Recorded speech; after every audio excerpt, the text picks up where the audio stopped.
श्री राम ने माता सीता को अपने वनवास जाने और भरत के राजा बनने के विषय में बताया। इसके बाद श्री राम ने माता सीता से कहा, मेरे जाने के बाद तीनों माताओं की सेवा करना, भरत के विरुद्ध कोई भावना मन में न लाना।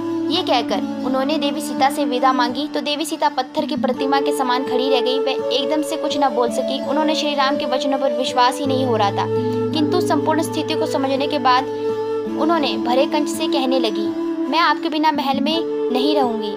पत्नी पति के सुख और दुख में उसके साथ रहती है। श्री राम देवी सीता को अयोध्या के महल में रहने के लिए मनाते रहे, परंतु देवी सीता के हट के आगे वे विवश हो गए। श्री राम ने देवी सीता को साथ चलने की अनुमति दे दी। तभी वहां लक्ष्मण भी आ गए और उन्होंने भी साथ चलने का आग्रह किया।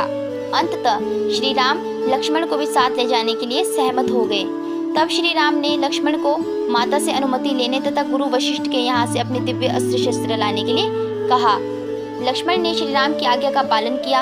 श्री राम और देवी सीता और लक्ष्मण के साथ पिता दशरथ के पास अनुमति लेने गए। श्री राम के पहुंचने पर महाराज दशरथ ने उठने का प्रयास किया, परंतु वे उठ न सके और फिर से मूर्छित हो गए। कुछ समय के बाद होश में आने पर श्री राम ने उनसे सीता और लक्ष्मण के साथ वन जाने की अनुमति मांगी। साथ ही पिता को धैर्य बंधाया। महाराज दशरथ कहने लगे, कैकेयी ने मेरी बुद्धि भ्रष्ट कर दी है, तुम मुझे कारावास में डाल दो और राज्य का कार्यभार संभालो।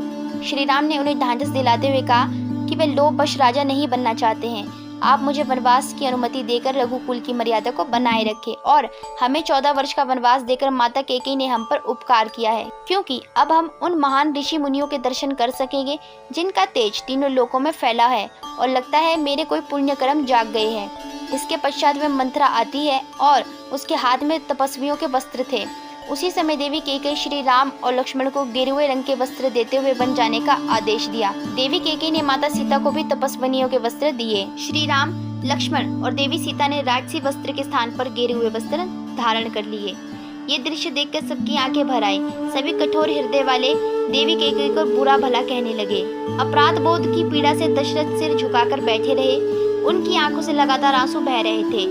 माता सुमित्रा ने लक्ष्मण को शिक्षा दी कि राम और सीता को माता पिता मानकर उनकी सेवा करना, उनकी हर प्रकार से रक्षा करना, अपने प्राणों की चिंता न करके श्री राम और देवी सीता की सेवा करना।